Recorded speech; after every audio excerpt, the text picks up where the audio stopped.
বৰ্তমান পৃথিৱীত 800 কোটিৰ ওপৰত মানুহ আছে, more than 800 crore।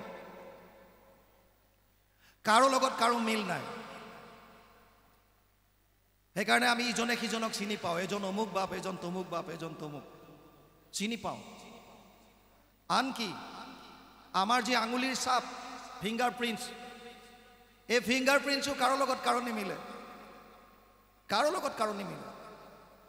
ইমান বৈষম্যতাৰে ভৰা এইখন সংসাৰত এটা বস্তুৰ কিন্তু সমানতা আছে।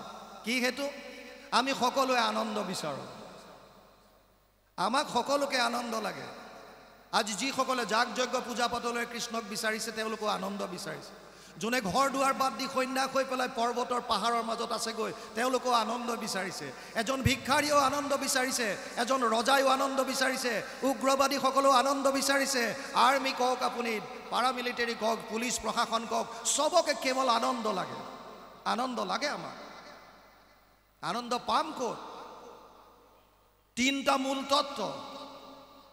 এক হৈছে ভগৱান, এক হৈছে তেওঁৰ বহিৰংগ শক্তি মায়া, আৰু এক হৈছে জীৱ, নিউট্ৰেল বা তটস্থ শক্তি আমিবিলাক। আমাক আনন্দ লাগে।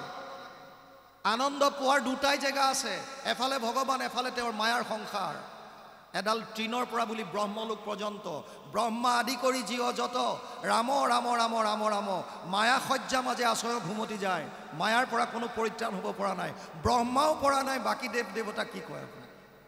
ব্ৰহ্মাও হাত সাৰিব পৰা নাই। সব মায়াত আছে। আমাক যিটো আনন্দ লাগে এই দুটা বস্তুৰ এটাত আছে, হয়তো ভগৱানত আছে, নহ'লে মায়াৰ সংসাৰত আছে।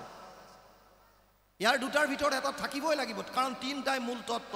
শাস্ত্ৰই আৰু 4 নম্বৰ তত্ত্বৰ কথাই কোৱা নাই, কেৱল তিনিটা তত্ত্ব, জীৱ, ভগৱান, মায়া। জীৱক আনন্দ লাগে, ক'ত পাম? মায়াৰ ওচৰত বলক। মায়াত কি আছে? আমাক অলপ আগত আমি আলোচনা কৰিছিলোঁ, ইয়াৰ পৰাই কৈছিলে এজনে ব্ৰহ্মাৰ সৃষ্টিৰ কথা। আমাৰ উদ্বোধক নামৰীয়া হয়তো কৈছিল, নাৰায়ণৰ নাভি কমলৰ পৰা ব্ৰহ্মাৰ সৃষ্টি হৈছে। ব্ৰহ্মাৰ সৃষ্টি হোৱাৰ কথা এটা ওলাইছিলে। নাভি কমলৰ পৰাই ব্ৰহ্মাৰ সৃষ্টি হোৱাটো হয়। যেতিয়া ব্ৰহ্মা সৃষ্টি হ'ল, ব্ৰহ্মাই 4 মুখে চালে। প্ৰথমতেতো একো গম নাপালে, প্ৰথম চাই পেলাই ক'ত আহিলোঁ, খালি জল আৰু জল দেখি পুনৰ পদুম ঠাৰিয়েদি সোমাই গ'ল। ভগৱান নাৰায়ণৰ উদৰত বহু বছৰ ঘূৰিলে, পুনৰ ওলাই আহিলে। আহি পেলাই এইবাৰ তেওঁ চাৰিওফালে চাওঁতে 4খন মুখ হ'ল, আৰু এটা শব্দ শুনিলে, তপ তপ। তেওঁ বহু বছৰ তপস্যা কৰিলে। ভগৱান নাৰায়ণে দৰ্শন দিলে, বৈকুণ্ঠ ধাম দৰ্শন কৰাই দিলে, আৰু ব্ৰহ্মাক ক'লে, হে ব্ৰহ্মা, হে প্ৰজাপতি, তুমি আগৰ দৰে সৃষ্টি কৰা। ব্ৰহ্মাই মুখ মেলি চাই আছে, আগৰ দৰে কি সৃষ্টি কৰিব, একোৱে মনত নাই। আৰু তেতিয়া ভগৱান কৃষ্ণই, নাৰায়ণে নিজেই তেওঁৰ হৃদিগত হৈ বেদৰ জ্ঞান দিছিল, নিজে হৃদিস্থিত হৈ। ভাগৱতৰ প্ৰথম শ্লোকটোতে আছে। আৰু তাৰপিছত 4টা শ্লোকত ভাগৱত দিছিল। এই 4টা শ্লোকৰ দ্বিতীয় শ্লোকটোত মায়াৰ বিষয়ে কৈছে। ঋতেৰ্থে যত প্ৰতীয়ত না প্ৰতীয়ত চাত্মানি তদ বিদ্যাদাত্মনো মায়া যথা আভাসো যথা তম। 2:9-34, দ্বিতীয় স্কন্ধ 9ম অধ্যায় 34 নম্বৰ শ্লোক ভাগৱত। আৰু ইয়াৰ অনুবাদ সকলোৱে বুজিব পৰাকৈ মহাপুৰুষ শ্ৰীমন্ত শংকৰদেৱে 2য় স্কন্ধত কৰিছে। তেওঁ লিখিছে, মায়া মানে কি? অবস্তুক দেখা হয় বস্তুক আৱৰি, এইকে মোহৰ মায়া জানা নিষ্ট কৰি। নাথাকিতো যেন দেখি চন্দ্ৰমা দুটয়, থাকিতো ৰাহুক যেন কেহু নেদেখয়। সেইমতে মায়া আৰ কৰি ঈশ্বৰক আশাৰ বিষয় সদা দেখায় জীৱক। ক্লিয়াৰ লিখা আছে। আমি যি মায়াৰ মাজত সংসাৰত ধন, টকা, পইচা, পুত্ৰ, পৰিবাৰ, ঘৰ দুৱাৰ ইত্যাদি ইত্যাদিত বিচাৰি ফুৰিছোঁ, এয়া সব অবস্তু বুলি কৈছে। মই 1995 পৰা 2001লৈকে জয়ছলমেৰত আছিলোঁ। ভাৰতৰ এখন মৰুভূমি, ৰাজস্থানত জয়ছলমেৰ বুলি এখন আছে জেগা, মৰুভূমি পুৰা। গৰমৰ দিনত 52 ডিগ্ৰী চেলচিয়াছ তেতিয়া হৈছিল। আমি ৰেকৰ্ড কৰিছিলোঁ 52 ডিগ্ৰী চেলচিয়াছ। কিমান গৰম হ'ব পাৰে ভাবক। আৰু এনেকৈ যদি আপুনি চাই দিয়ে, কোনো গছ গছনি দেখা নাপায়, চিধা বালি আৰু বালি। যেতিয়া গৰম দিনত প্ৰখৰ ৰ'দ, আমি দূৰলৈ এনেকৈ যেতিয়া চাই দিওঁ, তেতিয়া দেখা পাওঁ যেন কিছু দূৰত এটা হ্ৰদ আছে, পানী আছে। আপুনি আগবাঢ়ি যদি গৈ থাকে পানীখিনি পিছুৱাই গৈ থাকিব। আচলতে সেয়া পানী নেকি? নহয়, তাক কি বুলি কয়? মৰিচিকা। মৰিচিকা বুলি কয়। আলকতৰা দিয়া ৰাস্তাত দীঘল যদি হয় চিধা, তাতো গৰম দিনত আপোনালোকে পানীৰ আভাসটো পাব। সেয়া পানী নহয়, পানীৰ আভাস। য'ত আমি সুখ বুলি বিচাৰি ফুৰিছোঁ, ধন টকা পইচা পুত্ৰ পৰিবাৰ, যাৰ কাৰণে এইবিলাক দুৰ্নীতি বাঢ়িছে। আশা পাশা সতেৰ বদ্ধ কামক্ৰোধ পৰায়ণ ইহন্তে কাম ভোগাৰ্থময় ন্যায়েন অৰ্থ সঞ্চয়ান। ষষ্ঠাদশ অধ্যায় 12 নম্বৰ শ্লোক গীতা। অৰ্জুনক কৈছে, হে অৰ্জুন, আশাৰ পাশত বন্দী হৈ মানুহে দুৰ্নীতিৰ দ্বাৰা অৰ্থ সঞ্চয় কৰাত লাগিব, যিটো বৰ্তমান হৈ আছে। আজি আমাৰ সকলোৰে হিয়াৰ আমঠু জুবিনক হেৰুৱাবলগীয়া মূল কাৰণটো কি? যদি তাৰ উৎসত যায়, মূল কাৰণটো কি? কেৱল পইচা, ধন, তাৰ বাহিৰে কি? টকা। তেওঁলোকে ভাবিছে টকাত আমি সুখটো পাম, টকাৰ মাজত আমাৰ আনন্দ আছে, আৰু সেইকাৰণে যিকোনো কাম কৰিবলৈ কুণ্ঠাবোধ নকৰে, কেৱল টকা। যদি সৰুৰ পৰা আধ্যাত্মিক দিশত আহে, যদি অলপ হ'লেও ভকতৰ সংগত শাস্ত্ৰ অধ্যয়ন কৰে, যদি গুৰুজনাই দি যোৱা শাস্ত্ৰখিনি অলপ অলপ পঢ়িবলৈ চায়, তেতিয়াহ'লে কোনো দিন এনেকুৱা ধৰণৰ বিচাৰ মনত আহিব নোৱাৰে। অসম্ভৱ, অসম্ভৱ। আমি চিঞৰ হ'লো এতিয়া ক'ত নাই? মায়াৰ মাজত আমি বিচৰা সুখটো নাই। আৰু যদি খন্তেকৰ কাৰণে পাইছেও আপুনি কিবা খাবলৈ ভাল পায়, 40-50 কিলোমিটাৰ ড্ৰাইভ কৰি ধাবাত মানুহে খাবলৈ যায়। ধাবাত গৈ পেলাই খাই, না ইয়াত থাকিলে তৃপ্তি পায়, না ভিতৰলৈ গ'লে তৃপ্তি। কেৱল 2.5 ইঞ্চি জিভাখনত লাগি থকা সময়কণেই তৃপ্তিটো, সোৱাদটো পায়। ইয়াত থাকিলেও সোৱাদ নাই, ভিতৰলৈ যোৱাৰ পিছতো সোৱাদ নাই। আচ্ছা, ইণ্টাৰেষ্টিং কথা, ইমান টকা পইচা দি সেই সাজ খাই অহাৰ পিছত ধাবাৰ পৰা ওলাই আহি আকৌ নেক্সট ডে প্লেনিং কৰে, অহাবাৰ আমি অমুকত যাম। কিয়? তাত তৃপ্তিটো নাপালা, তাত সুখটো নাপালা, নায়ে তাত সুখ। খন্তেকৰ কাৰণে যদিও সুখ বুলি আপোনালোকে ভাবিছে, এয়া খন্তেকীয়া। যাৰ পৰা আপুনি সুখ বিচাৰিছে, সেই বস্তু বা ব্যক্তিবিলাকে ক্ষণস্থায়ী, ব্ৰহ্মাৰো চিৰস্থায়ী নহয়। যেবে এক শত হৈ বৰিষ ব্ৰহ্মাৰ, ব্ৰহ্মাকো কৰন্ত দেৱে ঈশ্বৰে সংহাৰ।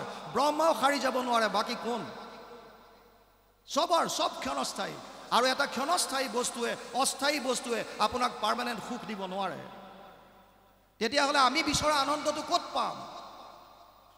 দুটা বস্তু আছিলে, ভগৱান আৰু মায়া। মায়াত যদি সুখ নাই, তেতিয়া ক'ত থাকিব ভগৱান? ভগৱান মানে বেদত বোলক, যিসকলে বেদ অধ্যয়ন কৰি আছে, তৈত্তৰীয় উপনিষদ বেদান্তত, তাত লিখিছে ৰসু বৈশহ, সেইজনে আনন্দ স্বৰূপ। কোন? যিজনক পৰমাত্মা বুলি কৈছোঁ, যিজনক ব্ৰহ্ম বুলি কৈছোঁ, যিজনক কৃষ্ণ বুলি কৈছোঁ। মহাভাৰতৰ উদ্যোগত সেইকাৰণে কৃষ্ণ শব্দৰ অৰ্থ লিখিছে নামৰ অন্যয়। কি লিখিছে? কৃষিভূ বাচক শব্দ ন চ নিবৃত্তি বাচক দ্বয়োৰ একাত পৰম ব্ৰহ্ম কৃষ্ণ ইতি অভিধীয়তে। অনুবাদ কৰিছে মহাপুৰুষ মাধৱদেৱে। কৃষেন শব্দ ইটো পৃথিৱী বাচক ভৈলা ন আনন্দত প্ৰৱৰ্তয়, দুইৰো এক পদ মিলি পৰম ব্ৰহ্ম ৰূপ কৃষ্ণ, নাম আনন্দক মাত্ৰ কয়। আৰু সেইকাৰণে কৃষ্ণক সচ্চিদানন্দ, চিদানন্দ, সদানন্দ, স্বৰূপানন্দ, হৃদয়ানন্দ, পৰমানন্দ আমি গাই থাকোঁ। তাৰ মানে গুৰুজনা কিমান দূৰদৰ্শী চাওক। প্ৰত্যেক জীৱক আনন্দ লাগে, আৰু আনন্দ যদি লাগে, আনন্দ মানে হৈছে কৃষ্ণ। যিটো আনন্দ আপোনাক মোক লাগে, সেই আনন্দটো কেৱল কৃষ্ণ। আৰু এই কথা সেইকাৰণে কৃষ্ণই অৰ্জুনক কৈছে, তোক যদি লাগে আনন্দ, তই বিষাদৰ পৰা যদি উঠিব বিচাৰিছ, তেতিয়াহ'লে মোৰ ওচৰত আহ। আৰু সেইকাৰণে গুৰুজনাই গীতাৰ চাওক, যিকোনো গ্ৰন্থ হ'লে নহ'ব। গীতা এখন আমাৰ সনাতন ধৰ্মত যি ভাৰতীয় দৰ্শন আছে 6টা, তাত প্ৰমাণৰ কথা কৈছে। আজি আপোনালোকক মই কৈ গ'লোঁ যে কৃষ্ণই পৰম ধৰ্ম, কৃষ্ণই পৰম দেৱ, আপোনালোকে কৃষ্ণত শৰণ লওক। কিয় ল'ব? কি যুক্তিত ল'ব? ৰন্তু শইকীয়া কোন? তেওঁ ক'লে বুলি আমি মানিম নেকি? কিন্তু যদি যিকোনো কথাৰ কাৰণে প্ৰমাণ দিব লাগিব, প্ৰমাণ। আৰু প্ৰমাণৰ কাৰণে আমাৰ যিটো দৰ্শন শাস্ত্ৰ, ইয়াত 4 ধৰণৰ প্ৰমাণৰ কথা কৈছে প্ৰত্যক্ষ প্ৰমাণ অনুমান প্ৰমাণ উপমান প্ৰমাণ আৰু শব্দ বা শাস্ত্ৰৰ প্ৰমাণ প্ৰত্যক্ষ প্ৰমাণ কি যদি মোৰ 5টা জ্ঞানেন্দ্ৰিয়ৰ দ্বাৰা মই নিজে উপলব্ধি কৰিছো মই নিজে দেখিছো মই নিজে শুনিছো মই চুই চাইছো মই সোৱাদ লৈ চাইছো মই শুনি চাইছো 5টা জ্ঞানেন্দ্ৰিয় শ্ৰোত্ৰ নেত্ৰ জিহ্বা ঘ্ৰাণ আৰু চৰ্ম 5টা জ্ঞানেন্দ্ৰিয়ৰ দ্বাৰা নিজে উপলব্ধি কৰাটো প্ৰত্যক্ষ প্ৰমাণ যদি প্ৰত্যক্ষভাৱে আপুনি পাইছে উপলব্ধি কৰিছে তেতিয়ালে ঠিক এটো প্ৰমাণ আপুনি মানিব পাৰে দ্বিতীয়টো হৈছে অনুমান অনুমান সকলোতে আছে আপুনি দূৰত ধোঁৱা দেখিছে ধোঁৱা দেখাৰ লগে লগে ইয়াৰ পৰা অনুমান কৰিছে ধোঁৱা আছে যেতিয়া তাত জুই আছে আপোনাৰ অনুমান আপোনাৰ গাঁৱৰ কোনোবা এখন মানুহৰ গৃহৰ সন্মুখত গেটৰ ওচৰত 108 এখন লগাই দিলে 108 এখন খাৰা হৈ গ'ল আপোনালোকে কি ভাবিব সিহঁতৰ ঘৰত নিশ্চয় কাৰোবাৰ কিবা অসুখ হৈছে 108 আহিছে অনুমান সত্য নহব পাৰে অনুমান কৰিছে উপমান কোনবিলাক তই নীল গাই দেখিছনে বোলে দেখা নাই কেনেকুৱা আমাৰ গাইবিলাকৰ নিচি নাই কুঁহিয়াৰ খাই পাইছ নাই পোৱা কেনেকুৱা মিঠা মিঠা মানে কেনেকুৱা চেনিৰ নিচিনা গুড়ৰ নিচিনা চেনি বা গুড় খালে কুঁহিয়াৰ খোৱাটো নুবুজায় আপোনাক জাষ্ট বুজাবৰ কাৰণে কৈছে মিঠাটো কেনেকুৱা 108 কাৰোবাৰ ঘৰৰ সন্মুখত ৰৈ যোৱা মানেই এটো সত্য নহবও পাৰে যে সিহঁতৰ ঘৰত কোনোবা বেমাৰী আছে এটো হ'ব পাৰে যে ড্ৰাইভাৰজনৰ লগৰ কোনোবা এজন ল'ৰা সিহঁতৰ ঘৰত আছে দুইজন বন্ধু বেলেগত ৰোগী নমাই কি বন্ধুক দেখা কৰিবলৈ আহিছে হ'ব পাৰে আপুনি অনুমান কৰাটো ধোঁৱা দেখিছে বুলি জুই নহবও পাৰে আজিকালি ফগিং মেচিন আছে মহ খেদিবৰ কাৰণে ব্যৱহাৰ কৰে ভাওনাত ভাউৰীয়া ওলোৱাৰ লগে লগে আজিকালি লাইটৰ দ্বাৰা এনেকুৱা ডিভাইচ আছে যে ধোঁৱা দিয়ে ধোঁৱা ওলালে জুই নহবও পাৰে আনকি প্ৰত্যক্ষ প্ৰমাণো মিছা হ'ব পাৰে দ্ৰোণাচাৰ্যই কুৰুক্ষেত্ৰ যুদ্ধত যুধিষ্ঠিৰৰ মুখৰ পৰা শুনিছিল অশ্বত্থমা হত ধনুখৰ পেলাই দিলে পুত্ৰ মৰি গ'ল যেতিয়া মই কি কৰিম মই যুদ্ধ নকৰো যুধিষ্ঠিৰ এজন ধৰ্মৰাজ মিছা ক'ব নোৱাৰে আৰু মই নিজ কৰ্ণৰ দ্বাৰা শুনিছো সি কৈছে অশ্বত্থমা হত আসলতে কৈছিল অশ্বত্থমা হত ইতি গজ কিন্তু যাৰ শৰণত পঞ্চ পাণ্ডৱ আছে সেইজনটো বহুত লীলা কৰা বহুত নৌটংকি কৰি থাকে তেওঁ এই বাকিখিনি কোৱাৰ আগতে দিলে ঢাক ঢোল বজাবলৈ ইংগিত দিলে সবে যিমান যিজত ইনষ্ট্ৰুমেণ্ট আছিলে সব বজাই দিলে যদি পিছত দ্ৰোণাচাৰ্যৰ পিছৰখিনি নাই শুনা প্ৰথমখন শুনিলে কি অশ্বত্থমা হত নিজ কাণে শুনিছে কোৱাজন সত্যবাদী ধৰ্মৰাজ যুধিষ্ঠিৰ তথাপিও কথাটো সত্য নহয় অশ্বত্থমা হত অশ্বত্থমা মৃত্যু হোৱাটো সত্য ইতি গজ অশ্বত্থমা নামৰ এটা হাতী তাৰ মানে কেতিয়াবা কেতিয়াবা প্ৰত্যক্ষ প্ৰমাণ সত্য নহব পাৰে অনুমান প্ৰমাণো সত্য নহব পাৰে উপমান প্ৰমাণ সত্য নহব পাৰে প্ৰামাণিক নহব পাৰে তেতিয়া আমাৰ হাতত সনাতন ধৰ্মত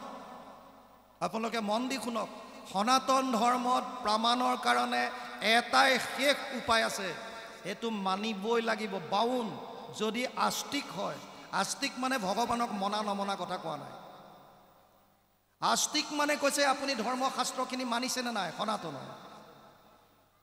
এই আস্তিক যোনে মানে তেওঁলোকৰ কাৰণে শাস্ত্ৰ প্ৰমাণ বুলি ক'লে কিন্তু কি শাস্ত্ৰ মানিব এতিয়া ভুৰিনি ভুৰি কৰ্মানি শ্ৰোতব্যানি বিভাগছ 1:11 প্ৰথম স্কন্ধ প্ৰথম অধ্যায় 11 নম্বৰ শ্লোক ভাগৱত সৌনকে কৈছিল সুতমুনি হে সুতমুনি কাৰ কথা মানিম অগণন শাস্ত্ৰ আছে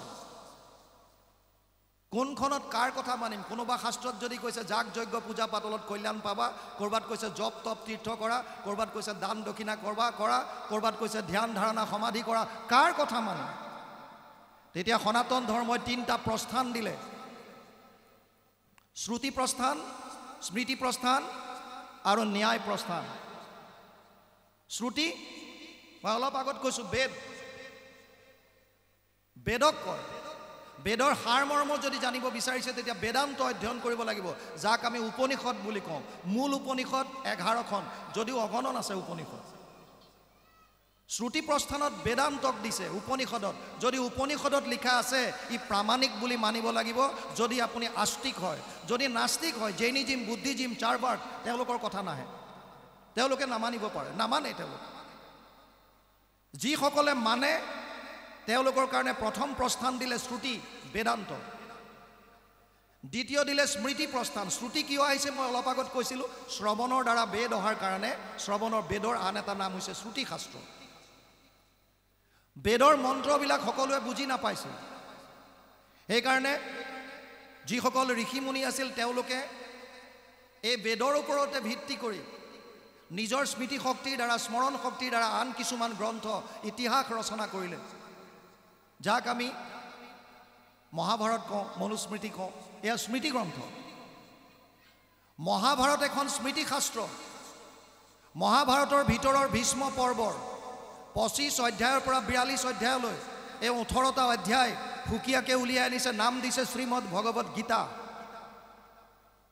মহাভাৰতৰ সাৰ মৰ্ম যদি জানিব বিচাৰিছে তেতিয়াহ'লে গীতা অধ্যয়ন কৰিলে হ'ব, চব পাব তাত। আৰু সেইকাৰণে স্মৃতি প্ৰস্থানত গীতা শাস্ত্ৰক ৰাখিলে। যদি গীতাত আছে তেতিয়াহ'লে মানিব লাগিব, বাউন প্ৰামাণিক। আৰু তৃতীয়খন হৈছে ন্যায় প্ৰস্থান। 555টা সূত্ৰৰ আন এখন গ্ৰন্থ ব্যাসদেৱে নিজে ৰচনা কৰিলে, সেইখনৰ নাম দিলে ন্যায় শাস্ত্ৰ, ন্যায় প্ৰস্থান। এতিয়া ইণ্টাৰেষ্টিং কথাটো বুজক, শ্ৰুতি প্ৰস্থান হৈছে বেদান্ত। যিজন ব্যাসদেৱে বেদৰ বিস্তাৰ কৰিছে তেওঁৱে নিজে ভাগৱতত লিখিছে, সৰ্ব বেদান্ত সাৰম হি শ্ৰী ভাগৱতম ইষ্যতে য়স্য ৰসামৃত তৃপ্তস্য নানন্যত্ৰ ৰতি ক্বচিৎ। 12, 13, 15 দ্বাদশ স্কন্ধ 3 অধ্যায় 15 নম্বৰ শ্লোক। আৰু এই শ্লোকৰ অনুবাদ মহাপুৰুষ মাধৱদেৱে ঘোষাত কৰিছে 18 নম্বৰ পদজোকা। সমস্ত বেদান্ত সাৰ মহাভাগৱত শাস্ত্ৰ, ইহাৰ অমৃত ৰস পায়, পৰম সন্তোষে পাণ কৰিলে যিজনে তাৰ অন্যত্ৰ ৰসত ৰতি নাই। তাৰ মানে শ্ৰুতি শাস্ত্ৰ বা শ্ৰুতি প্ৰস্থান যদি বেদান্ত হয়, বেদান্তৰ সাৰ হৈছে ভাগৱত। গতিকে ভাগৱত এখন প্ৰামাণিক গ্ৰন্থ।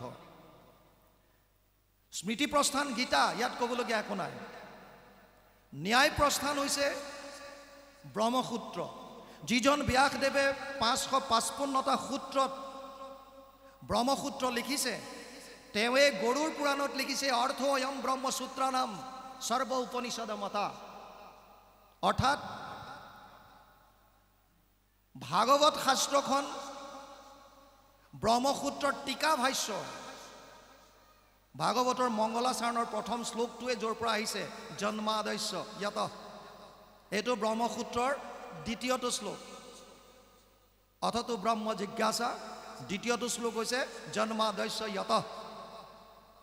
ব্ৰহ্মক জানো আহা, ব্ৰহ্মক জিজ্ঞাসা কৰিব বিচাৰিছে। আৰু দ্বিতীয়তে কৈছে যে সেইজন কোন, য'ৰ পৰা সৃষ্টি স্থিতি প্ৰলয় হৈছে। গতিকে দুখন শাস্ত্ৰ আমাৰ হাতত আহিল। শ্ৰুতি প্ৰস্থানৰ পৰা আহি গ'ল ভাগৱত, ন্যায় শাস্ত্ৰৰ পৰা ন্যায় প্ৰস্থান, যি আমি ব্ৰহ্মসূত্ৰ বুলি কৈছোঁ, তাৰ টীকা ভাষ্য ভাগৱত, আৰু স্মৃতি প্ৰস্থানৰ পৰা গীতা। তাৰ মানে আমাৰ হাতত প্ৰামাণিক গ্ৰন্থ দুখন আছে, এখন হৈছে গীতা, আনখন হৈছে ভাগৱত। আৰু সেইকাৰণে কোনোবা মহাপুৰুষে লিখি থৈ গ'ল শাস্ত্ৰৰ উত্তম কি বুলি, হে গীতা ভাগৱত আপোনালোকে জানে। গতিকে কোনে কি কৈছে বাদ দিয়ক। ৰন্তু শইকীয়াই কিবা কৈছেনে, প্ৰণৱ গগৈ ডাঙৰীয়াই কিবা কৈছেনে, দিলীপ চাংমাই বাপে কি কৈছে বাদ দিয়ক। শাস্ত্ৰৰ উত্তম দুখন গ্ৰন্থ নিজে অধ্যয়ন কৰক। গীতাত প্ৰথমৰখিনি চব কৈ গ'ল, অৰ্জুনে যেনে যেনে জানিব বিচাৰিছে তেনেকৈ কৈ গৈছে। সিদ্ধান্ত শেষত দিছে কি, সৰ্বধৰ্মান পৰিত্যাজ্য মাম একম শৰণম ব্ৰজ।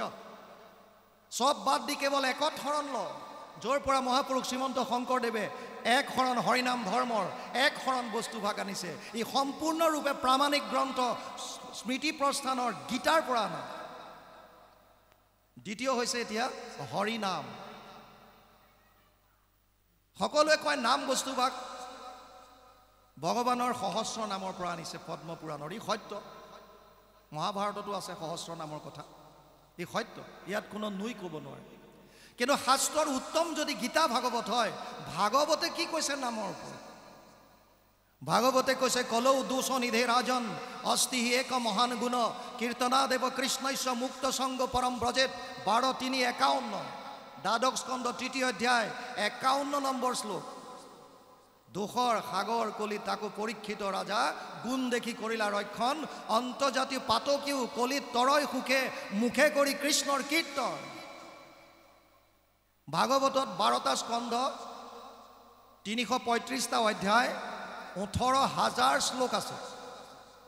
শেষৰ শ্লোকটোত লিখিছে ব্যাসদেৱে, নাম সংকীৰ্তনম য়স্য সৰ্ব পাপ প্ৰণাশনম, প্ৰণাম দুঃখ সমানা তম নমামি হৰিম পৰম।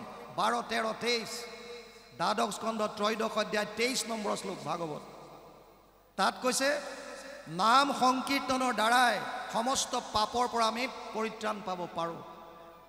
আৰু গুৰুজনাই যি এক শৰণ হৰিনাম ধৰ্ম দিছে, গীতাৰ পৰা আনিছে, শাস্ত্ৰৰ উত্তম গীতা, এক শৰণ হৰিনাম, আপুনি ভাগৱতৰ শেষত সেইটোৱে দি থৈ গ'ল। গতিকে এক শৰণ হৰিনাম ধৰ্ম কিয় দিবলগীয়া হ'ল? যাতে আমাৰ দৰে সহজ সৰল যিখিনি মানুহ, কলিযুগত যাৰ স্মৃতি শক্তি হ্ৰাস পালে, যি আমাৰ কৰ্মকাণ্ড কৰিবৰ কাৰণে ইমানখিনি মন্ত্ৰ মুখস্থ কৰাটো সম্ভৱ নহয়, আমাৰ কাৰণে দি থৈ গ'ল এক শৰণ হৰিনাম ধৰ্ম। হৰিনাম কীৰ্তনত নাহি স্থান কাল পাত্ৰ, নিয়ম সংযম একো বিধি।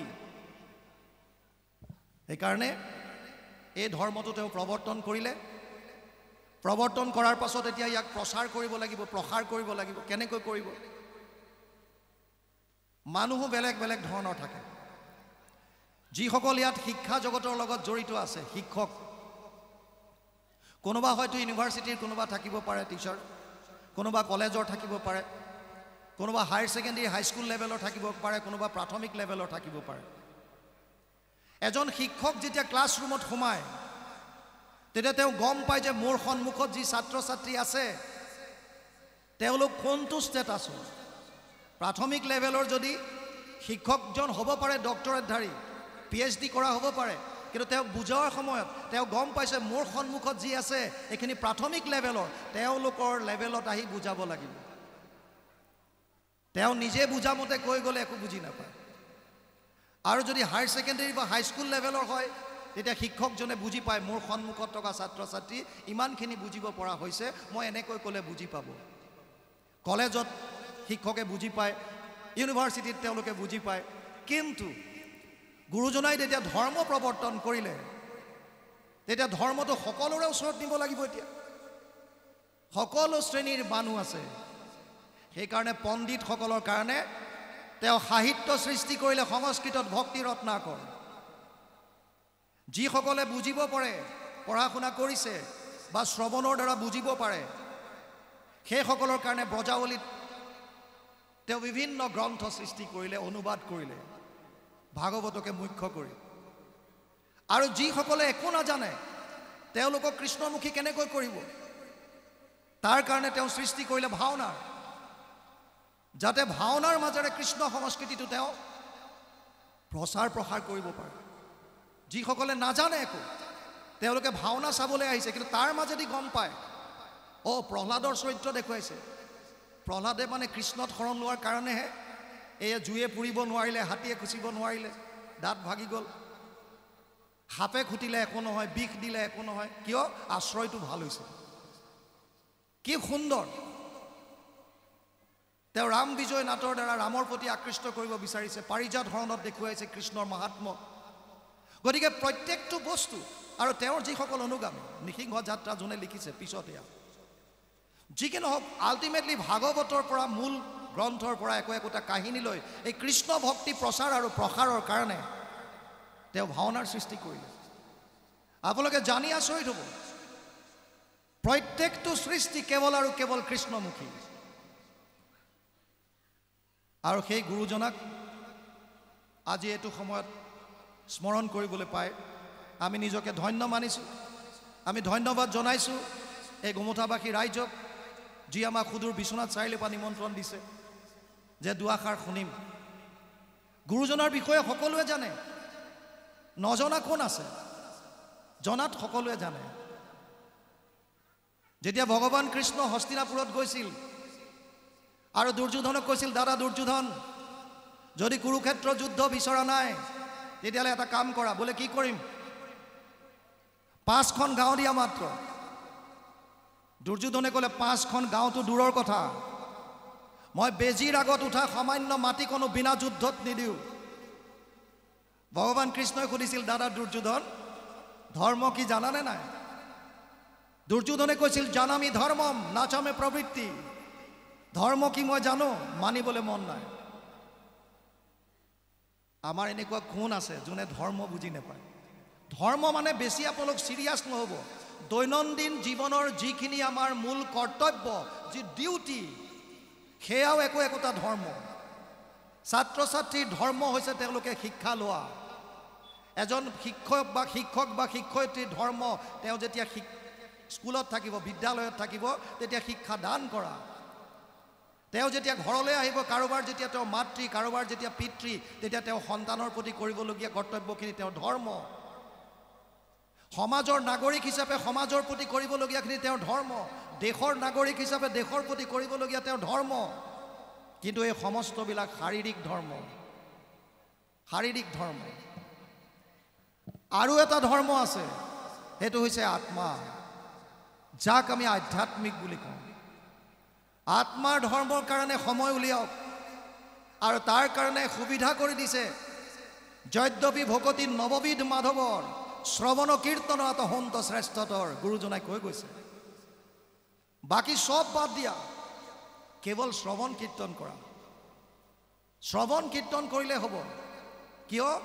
যিমান আমি শুনিম, শুনিলে কি লাভ? আমাৰ উদ্দেশ্য কি? এইবিলাক কিয় কৰিব লাগে? ধৰ্ম আনন্দ লাগে, মূল টাৰ্গেটটো নাপাহৰিব।